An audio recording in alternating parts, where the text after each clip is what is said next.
Please subscribe, like, comment, and share. Don't forget to hit the bell. Let's dive into the thrilling story. The Planet That Appeared Overnight story begins as it was a quiet Tuesday morning when the world changed forever. Lily Parker, a 16-year-old aspiring astronomer, sat cross-legged in her backyard in Austin, Texas, her telescope pointed at the night sky. The air was warm, and the stars sparkled like diamonds scattered across black velvet. She loved nights like these, nights when the universe felt close enough to touch. But tonight, something was off. Between Mars and Jupiter, where there had always been empty space, a new planet had appeared. It was massive, with swirling blue and green clouds and rings of light that shimmered like diamonds. Lily blinked, thinking her eyes were playing tricks on her. She adjusted the telescope, her heart pounding as she leaned in closer. The planet was still there, glowing faintly against the darkness. "No way," she whispered, her voice trembling with a mix of excitement and disbelief. She grabbed her phone and called her best friend, Ethan Carter, who lived just down the street. "Ethan, you need to see this. Right now." Ethan, a tech-savvy 17-year-old with a knack for solving puzzles, arrived within minutes, his dark hair messy and his glasses slightly askew. "What's so important that you had to drag me out of bed at?" He glanced at his watch. "Midnight." Lily didn't answer. She just pointed to the telescope. Ethan rolled his eyes but leaned in anyway. His jaw dropped as he stared through the lens. This isn't possible. Planets don't just show up overnight." "Well, this one did," Lily said, her voice barely above a whisper. "We need to tell someone." But before they could, the news broke. Every major media outlet was reporting the same thing. A new planet had appeared in the solar system, and no one knew where it came from. Scientists were calling it Etheris, and the world was in a frenzy. Social media exploded with theories: aliens, government experiments, even divine intervention. Lily and Ethan sat on the couch, glued to the TV, as experts debated the planet's origins. "This is insane," Ethan said, running a hand through his hair. "A planet doesn't just pop into existence. There has to be an explanation." Lily nodded, her green eyes wide with wonder. "What if it's not from our universe? What if it's from somewhere else?" Before Ethan could respond, the broadcast was interrupted by a sudden transmission. The screen flickered, and a voice echoed through the room. Deep, melodic, and unlike anything they had ever heard. Asterisk, "Greetings, humans. We are the Etherians. We come in peace." Asterisk, Lily's heart skipped a beat. Did they just talk to us? Ethan leaned forward, his eyes glued to the screen. "This is huge. First contact with an alien civilization. This changes everything." But not everyone was excited. Some people were scared, convinced that the Etherians had hidden motives. Protests erupted in cities around the world, and governments scrambled to respond. Lily and Ethan, however, were fascinated. They spent the next few days researching everything they could about Etheris, but the more they learned, the more questions they had. Then, one evening, Lily's phone buzzed with a message from an unknown number. Asterisk, "Meet us at the coordinates below. You're needed." Asterisk attached was a set of GPS coordinates and a single word: Etheris. Lily showed the message to Ethan, her hands trembling. "What do you think this means?" Ethan frowned, his mind racing. "I don't know, but I think we're about to find out." Little did they know, their journey was just beginning, and the truth about Etheris would change their lives forever. The GPS coordinates led Lily and Ethan to an unmarked building on the outskirts of Austin, tucked away behind a grove of trees. The place looked abandoned, with its cracked windows and overgrown weeds, but as they approached, a sleek black car pulled up silently beside them. The door opened, and a woman in a sharp navy suit stepped out. She had piercing gray eyes and an air of authority that made Lily straighten up instinctively. "Lily Parker and Ethan Carter?" the woman asked, her voice crisp and no nonsense. Lily exchanged a quick glance with Ethan before nodding. "Yeah, that's us. I'm Dr. Rachel Bennett," the woman said, extending a hand. "I work with NASA's Deep Space Research Division. We've been watching you two for a while now. Your curiosity, your knack for solving problems, it's exactly what we need." Ethan raised an eyebrow. Watching us? That's kind of creepy. Dr. Bennett smirked. Call it strategic observation. Now come with me. We don't have much time. She led them inside the building, which was anything but abandoned. The interior was a high-tech hub filled with glowing screens, holographic maps, and scientists bustling about. Lily's eyes widened as she took it all in. What is this place? A temporary command center, Dr. Bennett replied. We set it up after Ethris appeared. We've been monitoring the planet, and what we've found is unsettling. She gestured to a large screen displaying a live feed of Ethris. The planet's swirling blue and green clouds were mesmerizing, but something about it felt off, like it was watching them back. Unsettling how? Ethan asked, crossing his arms. Dr. Bennett hesitated, then said, We've detected energy signatures coming from Ethris, unlike anything we've ever seen. It's as if the planet itself is alive. Lily's heart skipped a beat. Alive? Like sentient? Possibly, Dr. Bennett said. But that's not all.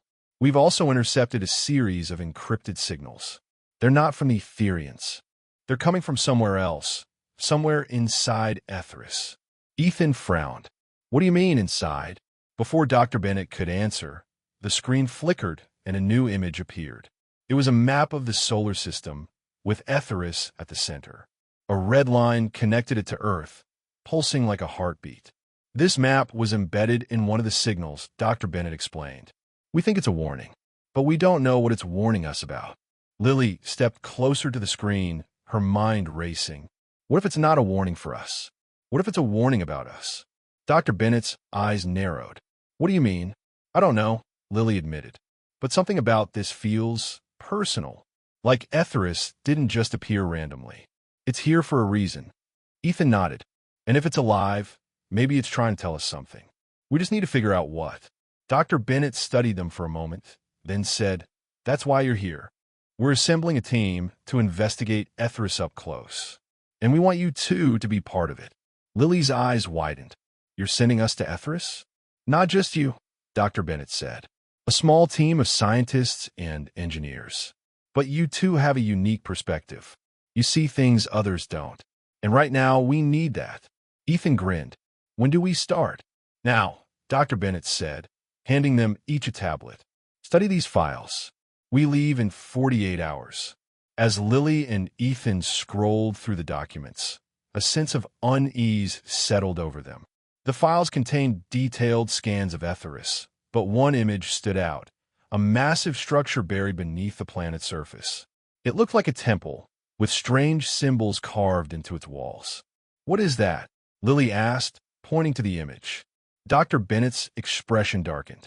We don't know, but whatever it is, it's the source of the signals. And we need to find out what's inside. Little did they know, the temple held a secret, one that would change everything they thought they knew about Ethris and themselves. The spacecraft shuddered as it entered Etheris's atmosphere, the turbulence rattling Lily's teeth. She gripped the armrests of her seat, her knuckles white, while Ethan sat beside her, his face pale but determined. Outside the small window, the planet's swirling blue and green clouds churned like a living painting, glowing faintly as if lit from within. This is insane, Ethan muttered, his voice barely audible over the hum of the engines. We're actually here, on a planet that didn't exist a week ago. Lily nodded, her heart pounding. Yeah, and something tells me this is just the beginning. The spacecraft touched down with a soft thud, and the team, Lily, Ethan, Dr. Bennett, and 3 other scientists, stepped out onto the surface of Ethris. The ground beneath their feet was soft and spongy, glowing faintly with every step. The air was thick and warm, carrying a faint, sweet scent that reminded Lily of honey. This place is alive, Lily whispered, crouching to touch the ground. It pulsed faintly under her fingertips like a heartbeat. Dr. Bennett adjusted her equipment and pointed to a distant structure barely visible through the swirling mist. That's our target, the temple. The group moved cautiously, their boots sinking slightly into the glowing ground. As they approached the temple, the air grew heavier, and the faint hum they'd noticed earlier grew louder, vibrating in their chests. The temple itself was massive, its crystal walls shimmering with an otherworldly light. Strange symbols covered its surface, glowing faintly as if responding to their presence. These symbols, Ethan said, running a hand over the carvings. They're not just random. They're a language. A really old one. Lily pulled out her tablet and began scanning the symbols. If we can decode them, maybe we can figure out what this place is. Dr. Bennett nodded. Do it, but be careful. We don't know what we're dealing with here. As Lily and Ethan worked, the other scientists set up equipment to study the temple's energy signatures. But the closer they got to the entrance, the more the hum intensified until it was almost deafening. Do you hear that? Lily asked, her voice trembling. It's like it's trying to tell us something. Ethan frowned, his eyes narrowing. Or warn us. Before anyone could respond, the ground beneath them began to shake. The temple's doors, which had been sealed shut, slowly began to open, revealing a dark, cavernous interior. A cold breeze swept out, carrying with it a faint, whispering sound that sent chills down Lily's spine. We need to go in, Dr. Bennett said, her voice firm but tinged with unease. This is what we came for. The group stepped inside, their flashlights cutting through the darkness. The walls of the temple were covered in more symbols, but these were different, darker, more intricate. At the center of the room was a massive pedestal, and on top of it sat a glowing orb, pulsating with a faint blue light. What is that? Lily asked, her voice barely above a whisper. Dr. Bennett approached the orb cautiously. It's a data core, like a hard drive, but far more advanced. Ethan's eyes widened. You think it holds information about Etheris? Or something else? Dr. Bennett said, her voice grim. Something the Etherians didn't want us to find. As she reached out to touch the orb, the whispering sound grew louder, and the walls of the temple began to shift, the symbols glowing brighter. Suddenly, the orb flared to life, projecting a holographic image into the air. It was a star map, but not of their galaxy. This is impossible, Lily said, her voice shaking. These stars, they're not in our universe. Before anyone could react, the ground shook violently, and the temple's walls began to close in. The team scrambled to escape, but as they reached the entrance, the doors slammed shut, trapping them inside. The last thing Lily saw before the darkness swallowed them was the holographic map, now glowing brighter than ever, with a single word flashing in the center: *void. The temple was pitch black now, the only light coming from the faint glow of the orb on the pedestal. The air was thick and heavy, making it hard to breathe, and the whispering sound had grown into a low, guttural hum that seemed to vibrate through their bones. Lily's flashlight flickered as she swung it around, trying to find a way out. We're trapped, Ethan said, his voice tight with panic. The doors are sealed. There's no way out. Dr. Bennett stepped forward, her face illuminated by the orb's eerie blue light. We need to stay calm. There has to be a way to open the doors. Maybe the orb is the key. Lily approached the orb cautiously, her heart pounding. The holographic star map was still floating in the air, the word void pulsing ominously. What does it mean? The void? I don't know, Dr. Bennett admitted. But if the Etherians left this here, it must be important. We need to figure out how to access the rest of the data. Ethan joined Lily, his eyes scanning the symbols on the pedestal. These look like controls. Maybe if we... Before he could finish, the orb flared to life again, and the holographic map expanded, filling the room with a swirling galaxy of stars. The whispering sound grew louder, forming words that echoed in their minds. The void is coming. The void is coming. Lily's hands trembled as she reached out to touch the orb. The moment her fingers made contact, a surge of energy shot through her, and her vision blurred. Images flashed before her eyes. A massive, dark entity consuming stars, planets crumbling into dust, and a fleet of ships fleeing in terror. Lily! Ethan grabbed her arm, pulling her back. What happened? Are you okay? Lily blinked, her breath coming in short gasps. I saw the void. It's not just a warning. It's real, and it's coming for us. Dr. Bennett's face paled. What do you mean, coming for us? It's a force, Lily said, her voice shaking. A force of destruction. It's been moving through the universe, consuming everything in its path. And now it's heading toward Earth. The room fell silent, the weight of her words sinking in. Ethan broke the silence first. How do we stop it? We can't, Lily said, her voice barely above a whisper. But the Etherians, they knew about it. They try to warn us. This temple, this orb, it's not just a warning. It's a weapon. Or at least, part of one. Dr. Bennett's eyes narrowed. A weapon? Against the void, Lily nodded. But it's incomplete. There's something missing. Something we need to find. As she spoke, the orb's light dimmed, and the holographic map shifted, zooming in on a single star system. A planet appeared, glowing faintly, a planet they all recognized. That's Earth, Ethan said, his voice filled with disbelief. Why is it showing us Earth? Before anyone could answer, the ground beneath them began to shake again, and the temple's walls started to shift. The symbols on the walls glowed brighter, and the whispering sound grew into a deafening roar. We need to get out of here, Dr. Bennett shouted, grabbing her equipment. The doors of the temple began to creak open, and the team rushed toward the exit. But as they stepped outside, they froze. The sky above Etheris was no longer swirling with blue and green clouds. It was dark, almost black, with faint streaks of red cutting through the darkness like scars. And in the distance, barely visible, was a massive shadow, a shadow that seemed to be growing larger by the second. What is that? Ethan asked, his voice trembling. Lily's heart sank as she realized the truth. It's the void. It's here. The shadow in the sky loomed larger with every passing second, its dark tendrils stretching across the horizon like claws ready to snatch the planet whole. Lily's chest tightened as she stared at it, her mind racing. The void wasn't just a concept anymore. It was here, real and terrifying. We need to move, Dr. Bennett said, her voice sharp and urgent. Back to the ship. Now. The team sprinted across the glowing ground, their boots sinking slightly into the spongy surface. The air was thick with tension, and the faint hum that had been present since their arrival had grown into a deafening roar, as if Etheris itself was screaming in warning.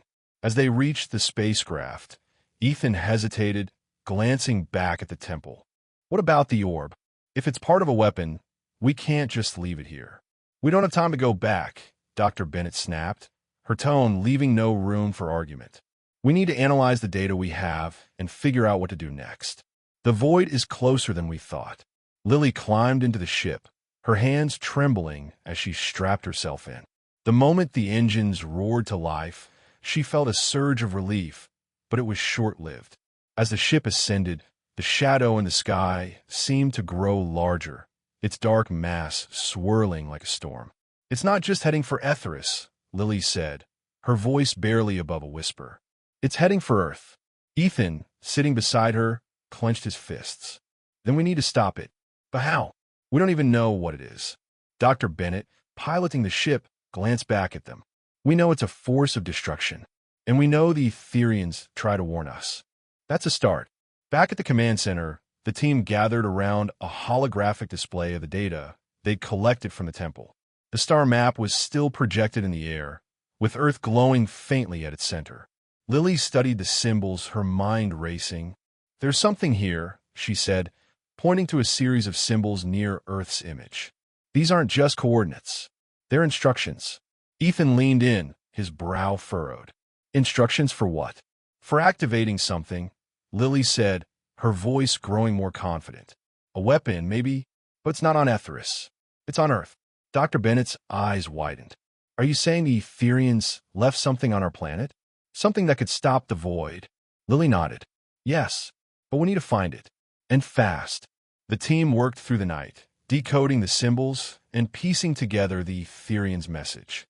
By dawn, they had a location, a remote area in the Mojave Desert, where a strange structure had been discovered decades ago, but dismissed as a natural formation. That's it, Lily said, her voice filled with determination. That's where we need to go. As they prepared for the journey, Ethan pulled Lily aside. Do you really think we can do this? Stop the void, I mean. Lily hesitated, then nodded. We have to try.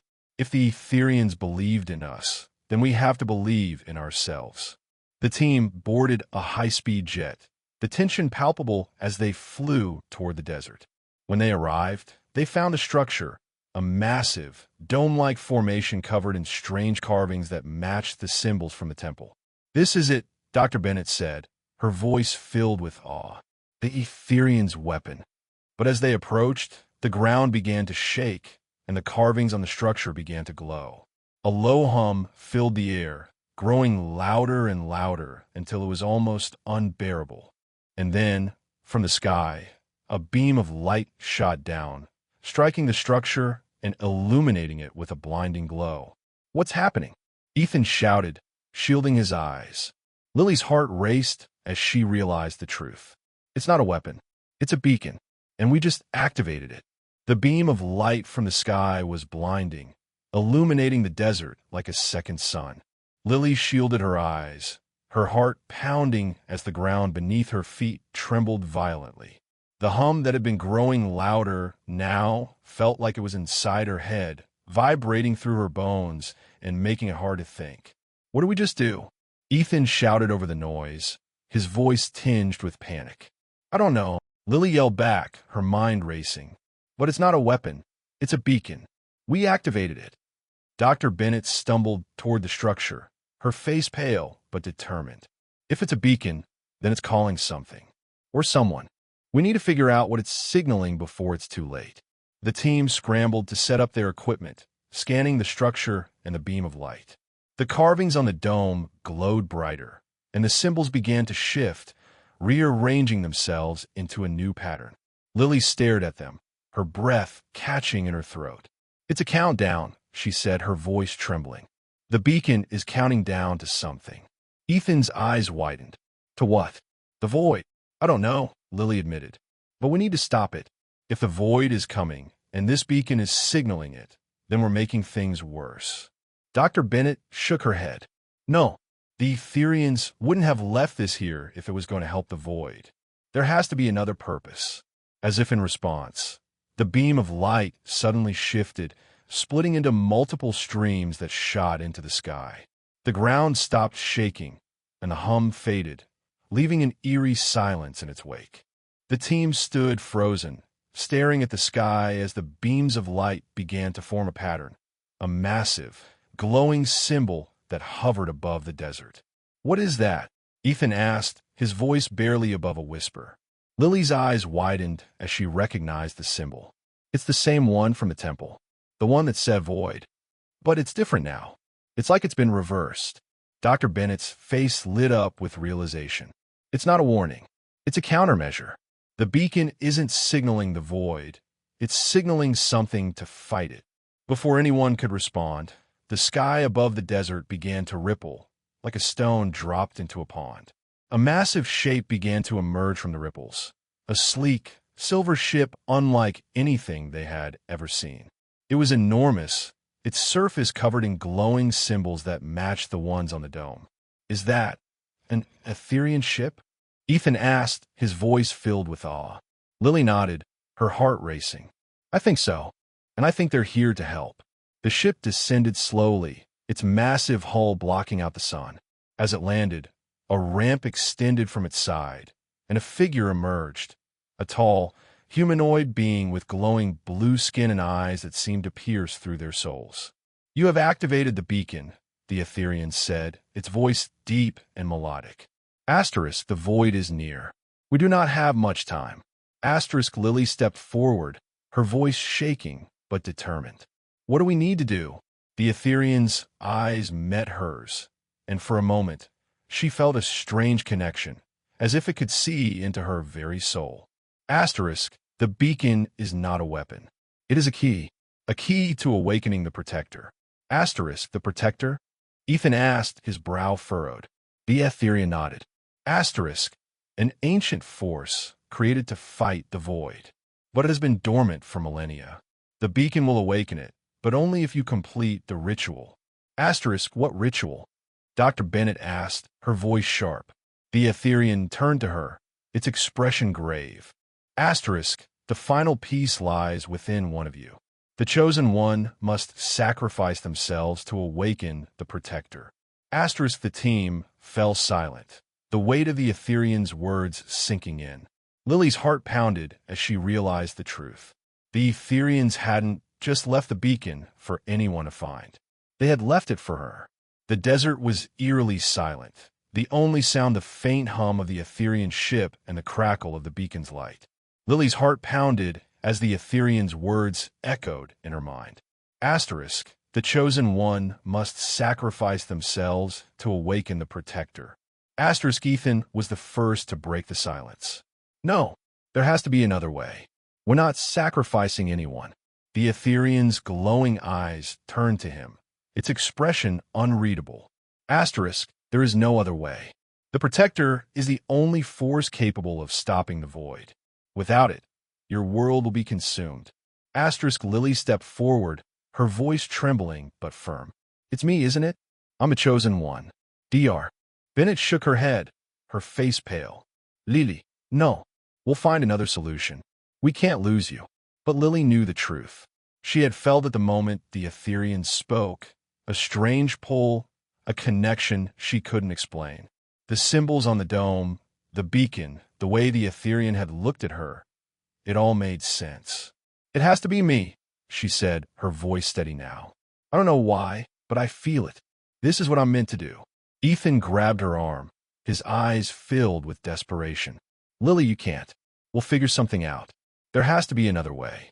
She turned to him, tears in her eyes, but a smile on her lips. Ethan, this is bigger than us. If I don't do this, everyone dies. You know that. He opened his mouth to argue, but no words came out. Instead, he pulled her into a tight hug, his voice breaking. I can't lose you. You won't, she whispered. Not really. The Etherean stepped forward, its voice solemn. Asterisk, the ritual must begin. The void approaches. Asterisk Lily nodded, taking a deep breath. What I need to do? The Etherean gestured to the center of the dome, where a small pedestal had risen from the ground. On it was a crystal, glowing faintly with the same blue light as the beacon. Asterisk, place your hand on the crystal. The protector will do the rest. Asterisk Lily walked to the pedestal, her legs shaking, but her resolve unwavering. She glanced back at Ethan and Dr. Bennett, their faces filled with grief and pride. Thank you, she said softly, for everything. She placed her hand on the crystal, and the moment her skin touched it, a surge of energy shot through her. The world around her blurred, and she felt herself being pulled into the crystal, her consciousness expanding until she was no longer just Lily Parker. She was the protector. The dome erupted in light, and a massive figure began to rise from the ground. A towering being of pure energy, its form shifting and glowing with power. The protector turned its gaze to the sky, where the void shadow loomed larger than ever. Ethan and Dr. Bennett watched in awe as the protector launched itself into the sky, its light cutting through the darkness. The void recoiled, its tendrils retreating as the protector attacked, their battle shaking the very fabric of reality. On the ground, the crystal began to dim, and Lily's voice echoed faintly in their minds. Asterisk, it's done. The void is retreating. Asterisk, Ethan fell to his knees, tears streaming down his face. Lily, but her voice was gone, and the crystal shattered, its light fading into the air. The protector's form began to dissolve, its energy scattering across the sky like stars. The void was gone, but so was Lily. As the sun rose over the desert, Ethan and Dr. Bennett stood in silence, their hearts heavy but filled with hope. Lily had saved them all, and though she was gone, her light would never fade.